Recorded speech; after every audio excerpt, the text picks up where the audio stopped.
Hello everyone, and welcome to the Act 17 Apologetics weblog. This is our second installment. The first one was on the Miraculous Qur'an, talking about the scientific miracle of semen being produced from between the backbone and the ribs. A lot of Muslims have emailed me since that blog and said, Nabeel, you really ought to give the Qur'an a chance. It's saying things that are miraculous, and if you have open eyes, you'll see what it's saying. Now, I understand this point. Muslims often see the Qur'an as miraculous in its scientific statements, and they want me to be able to see that too. And this is something earnest on their behalf, and I really appreciate what they're saying. However, there's a big problem with it. That being that the argument for miraculous scientific accuracy is supposed to make one believe in the Qur'an as being the Word of God. It shouldn't be something that a Muslim has to defend. It needs to be so powerful that anyone who looks at the Qur'an should realize that it's miraculous because of its scientific accuracy. Problem is, when we start reading the Qur'an and we look at the clear scientific statements, now these statements should be miraculous and obviously miraculous if it's going to win somebody over.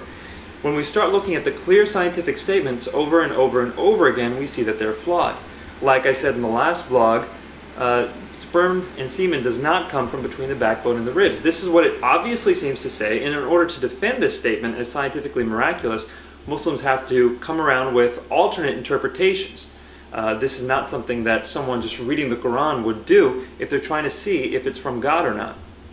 Another example of this is, for example, the comets. It says that stars are actually missiles to attack at demons, and this, to one reading the Qur'an with non-biased, objective views, is seen to be something other than an actual star. It sounds like Muhammad is talking about a meteor or a meteorite.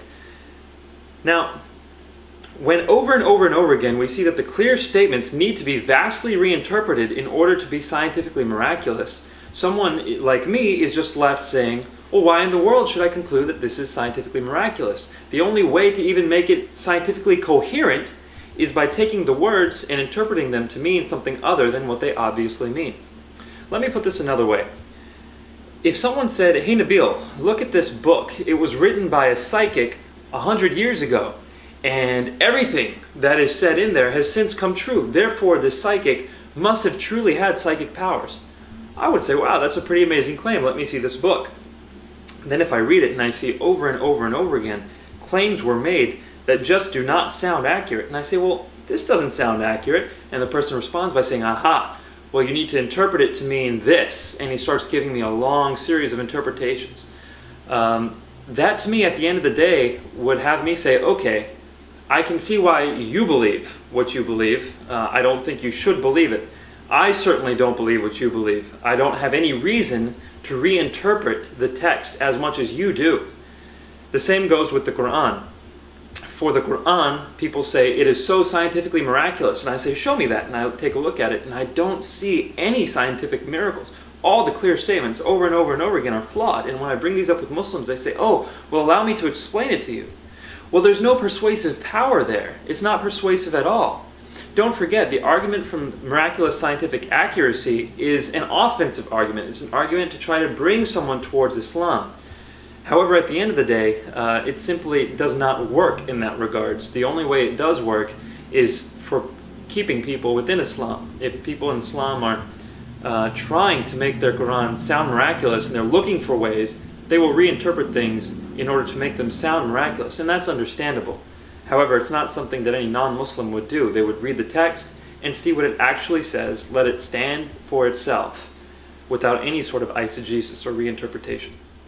Well, this has been an impromptu response to some people via the webcam. Hopefully these blogs are going well. Please keep us posted, let us have your comments, and we look forward to responding. Next, we'll be talking about more embryology, specifically embryos being first bone, then clothed in flesh. We'll talk about this from a scientific perspective and see if this claim is scientifically miraculous. Thank you very much, and may God bless all of you.